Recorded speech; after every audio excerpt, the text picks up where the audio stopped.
We are Julia, Sven and Felix, three adventurers from Germany who love to spend time outside while exploring new places. Over the past years we've tried so many different ways of traveling and most of them were not that luxurious. We slept in tents, did couch surfing, hitchhiking or drove in our vintage van from 1973 that breaks down way too often. We are used to tiny spaces, having no toilet or taking outdoor showers, but we've always wondered what it's like to travel in one of these huge camper vans that we see on the streets all the time. So for our next adventure to Spain, Portugal and France, we thought we would just give it a try and rent one of these giant ships. Let's see how we will like it.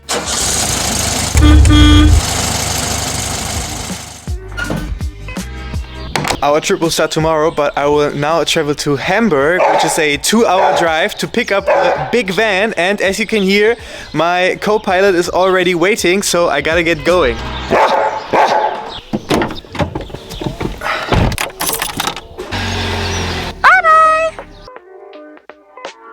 Sven will probably need around 4 hours or maybe even more to drive to the location where he can pick up the car, then pick up the car and drive back again. And in the meantime, I will finish packing, bring everything outside. Once he arrives, we can just start putting everything in the van again. The amount of stuff that we will bring to the road trip will probably look completely insane to you. But we bought the whole food for 3 weeks. Also, Felix food is here. And many of these things are actually for Instagram, which is our job. So, for example, this. Wow, this van is huge. It's like a bus. It is a bus. It's like an apartment on wheels. So crazy. Such an upgrade compared to Daisy. Are you excited? We need to pack now because it's already 5 p.m. and we will start our trip early tomorrow morning. But we will definitely give you a tour of this very, very soon. We are done packing and all of the cabinets are filled up. Good morning! Let's start the train! 10 hours to Lyon, let's go!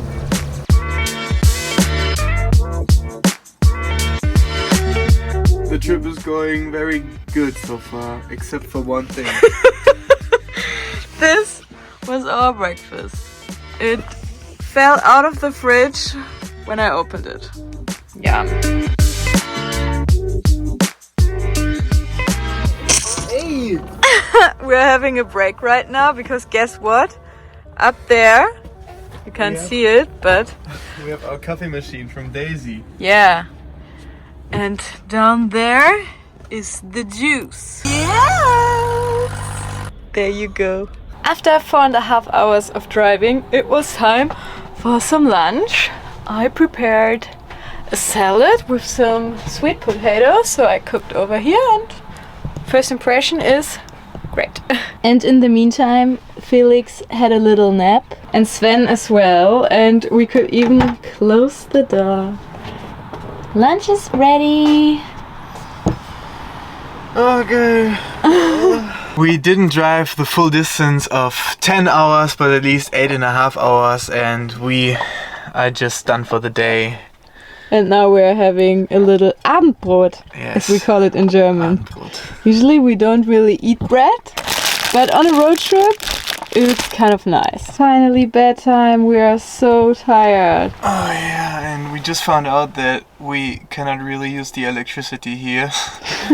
Only when it's plugged out with the cable to the outside of the van. So we can only use one USB cable, and this might be a problem when we have to charge our battery of the camera and stuff like that. But luckily we have a portable battery with us that we can use as a backup battery to charge anything. Socks above your head? Oh yeah, these are my socks for tomorrow morning. Ah, so not the socks you already wore. No, those are my warm socks. Yeah. I'm wearing my funny hairstyle again. Good night, guys. See you tomorrow. Good morning. Good morning. The first night was very, very comfy. It's so cold outside, but you cannot feel it in here because we have a heating. It's so nice. We slept so good. First things first, we get some coffee. Oh, for me? Yes, there you go. And then a hot shower. This was as good as at home. 6:45 and we are off to our next full day of driving. 10 hours to go. And then we will be in sunny Spain.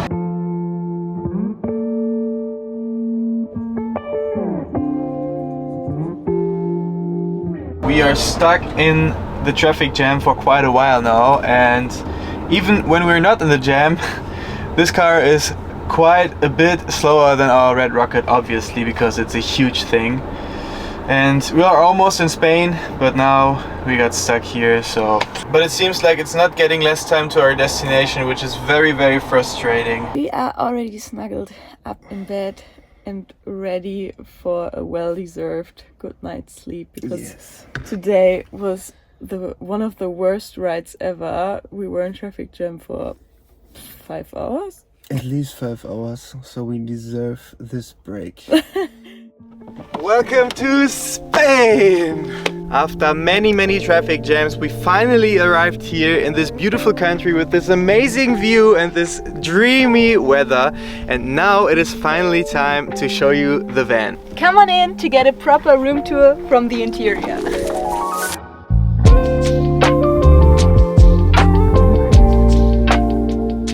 Let's start chronologically with the front of the car. This is the cockpit. It is huge with a very nice view in the front, and as you might see, it is built on a Fiat platform. This model is called the Weinsberg CaraCore 700 MEG.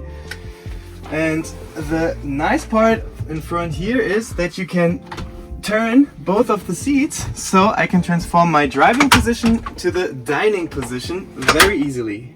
Driving a huge camper like this isn't easy because this thing is more than 7 meters long, but one thing that even annoys me a bit more is the visibility front here. It should be good because you have 2 huge windows, but this mirror on the side just blocks more than half of this window, so whenever I have to like turn around or have to look to the left, I always have to look below the window, and this is just very impractical. Other than that, the car drives very nicely, actually also faster than you would expect from such a big vehicle, and we drove for 3,000 kilometers. It went very nicely. The eating area is pretty big and the table can even be expanded. I just have to pull this one and then a table comes out. So someone can also sit here, and you can easily seat 5 people if you turn this seat around as well. By the way, this is our current view and it couldn't be any better, right? Now let's continue with the heart of the camper, the kitchen area. To be honest, I expected it would be a bit bigger if you consider the whole size of the camper, but you have lots of space over here for things and 3 huge drawers. The sink has a pretty decent size. We can easily fit pots and pans in here. And there are 3 cooking units, so more than enough. Okay, let's imagine you're cooking here, you have something on the stove, something in the sink, then you basically only have this small area to cut your veggies, or maybe up here. I tried it several times and I was like, where should I put everything? On the floor? But a huge plus is the fridge. It's almost as big as our fridge that we have at home. I mean, and there's even an ice box up here. This is so amazing. Let's continue with an area that when we built our own van, we thought we didn't need, but now that we have traveled with this car, it is just so nice to have. So it's a full bathroom with a shower and a toilet. In our van Daisy, we don't have those things, so we always have to go outside to shower or to do our business. And I mean, it works for us, but having this, it's just a game changer. You don't have to leave your car, you can pee wherever you want, and you can have a shower in the evening before going to bed. This is just a luxury, and it makes this camper van to a living area. And the best part is, it's hot water. And what's also super cool is that you can actually separate the kitchen area from the bathroom and sleeping area by closing this door. But let me show you the rest. So this is the bedroom. We have 2 big beds over here, lots of storage again, and the coolest part, in my opinion, is the huge cabinet, or we even have 2 of them.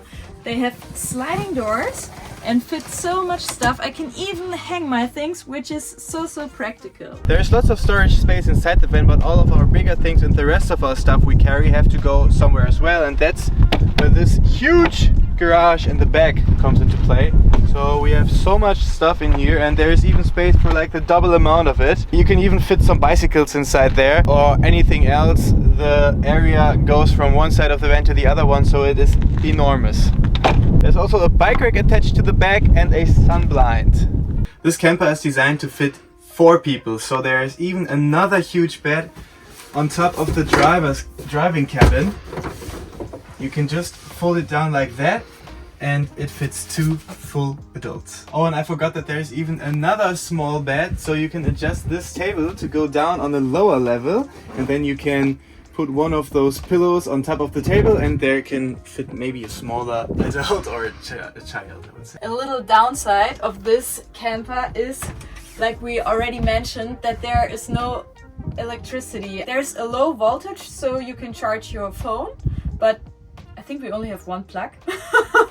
And for everything else we carried this thing, like to use our coffee machine or when we want to charge our camera or laptop or my hair tools. So there are many plugs, 7 of them in total, but you can basically only use them when you are parked on professional campgrounds with electricity. But the coolest part that we don't have in our van are all these pre-installed nets against insects, for example. Over here as well, all of the blinds.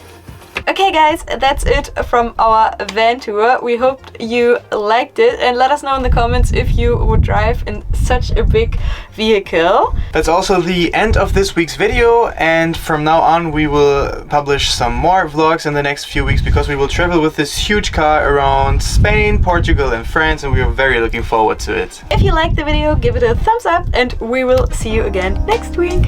Bye! Ciao ciao!